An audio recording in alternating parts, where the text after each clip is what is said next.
इन्ना आतैना कल कौसर, बेशक महबूब हमने आपको खैर कसीर अता फरमाते।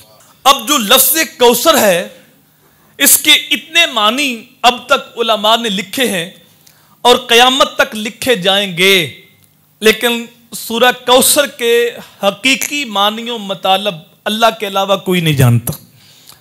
जो कुछ अल्लाह ताला ने अपने महबूब को अता किया, इसकी एक सादी सी मिसाल ले लें। दुनिया के अंदर इतने खजाने हैं, इतना कुछ है, आसमान के ऊपर इतनी कहकशां हैं, और ये ज़मीन की कूक के अंदर सोना चांदी के ढेर, हीरे जवाहरात और जो कुछ ज़मीन के ऊपर फैला हुआ है, वो सारे का सारा अल्लाह फरमाता है कुल मता दुनिया कलील, वो सारे का सारा कलील है। अल्लाह की नज़र में कसीर नहीं है, अल्लाह की नज़र में कलील है।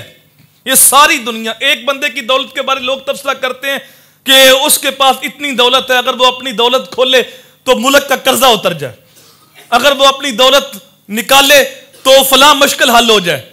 तो एक बंदे के पास इतनी दौलत है और फिर पूरी दुनिया के पास कितनी दौलत होगी, लेकिन वो सारी दौलत, सारी ये कोठियां, कारे, बंगले, हीरे जवाहरात, सोना चांदी के ढेर, अल्लाह फरमाता ये सारे का सारा अल्लाह की नजर में कलील है। ये सारी दुनिया कलील है और कलील के मुकाबले में कसीर आता है। कहा महबूब ये सारी दुनिया कलील है, हमने आपको कसीर नहीं, हमने आपको कौसर अता फरमा दिया। अब अल्लाह का जो कलील है वो हमारी समझ से बाहर है, और फिर कसीर कितना होगा और फिर कौसर कितना होगा। तो अल्लाह ने अपने महबूब को कौसर अता फरमाया।